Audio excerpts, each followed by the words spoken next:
एक राजा की बेटी थी मंदिरा। राजकुमारी मंदिरा को सुख सुविधाओं की इतनी आदत हो गई थी कि वह उनके बिना रह ही नहीं पाती थी। वह अपने पिता की बहुत लाडली थी। जब वह बड़ी हुई तो उसके पिता उसके लिए एक अच्छा वर ढूंढने लगे। एक दिन एक युवक राजा के पास आया। उसने राजकुमारी का हाथ राजा से मांगा। राजा ने बहुत देर तक उस युवक से बात की। उसके बाद वह उस युवक से राजकुमारी का विवाह करने के लिए तैयार हो गए। लेकिन जब राजकुमारी को पता चला कि जिस युवक से उसका विवाह होने वाला है वह कोई राजा या राजकुमार नहीं है तो उसने विवाह करने से मना कर दिया। लेकिन राजा भी आखिर उसके पिता थे। अंत में राजा की आज्ञा उसे माननी ही पड़ी। विवाह के बाद दूल्हा और दुल्हन एक गाड़ी में बैठे और अपने घर में रहने चले गए। उनकी गाड़ी स्वरों के एक बाड़े के आगे रुकी। वहीं एक झोपड़ी भी थी। युवक ने कहा, हमारा घर आ गया है, आओ अंदर चलें। राजकुमारी को यह देखकर बेहद आश्चर्य हुआ कि उसके पिता ने उसका विवाह एक स्वर पालने वाले से कैसे कर दिया। लेकिन वह अब कुछ भी नहीं कर सकती थी। उसके पति ने उससे कहा, अब यही तुम्हारा घर है, कल से तुम मेरे काम में मेरी मदद करना।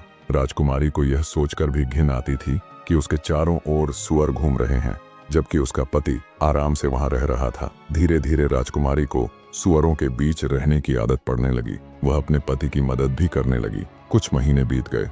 अब तक राजकुमारी घर का सारा काम अपने आप करना सीख गई थी, बल्कि उसे यह सब करने में मजा आने लगा था। एक दिन अचानक उसका पति उससे बिना कुछ कहे कहीं चला गया। काफी देर तक वह वापस ही नहीं आया। फिर वहां एक बग्घी आई। देखने में यह किसी राजा की बग्घी लगती थी।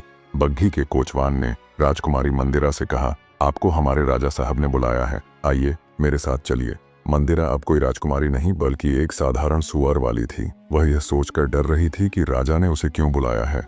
शायद मेरे पति से कोई गलती हो गई है, उसने सोचा। कोचवान मंदिरा को एक राजमहल में ले आया। यह उस राज्य के राजा का महल था।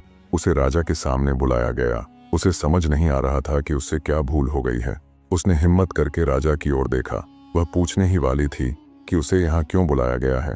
तभी उसे लगा कि उसने राजा को पहले कहीं देखा है। ध्यान से देखने पर उसे पता चला कि सामने राज सिंहासन पर और कोई नहीं, उसका पति था। उसे इस तरह राजा के रूप में देखकर मंदिरा भी उसे तुरंत पहचान नहीं पाई। उसे सम्मान के साथ राजा के बराबर रखे हुए सिंहासन पर बैठाया गया। उसका पति वास्तव में उस राज्य का राजा था। राजकुमारी मंदिरा अब पहले जैसी जिद्दी और घमंडी नहीं रही थी, इसीलिए वह अब रानी बनने के लायक थी। अब वह समझ गई थी, कोई भी काम छोटा या गंदा नहीं होता। यदि आप चाहें तो हर परिस्थिति में खुश रह सकते हैं।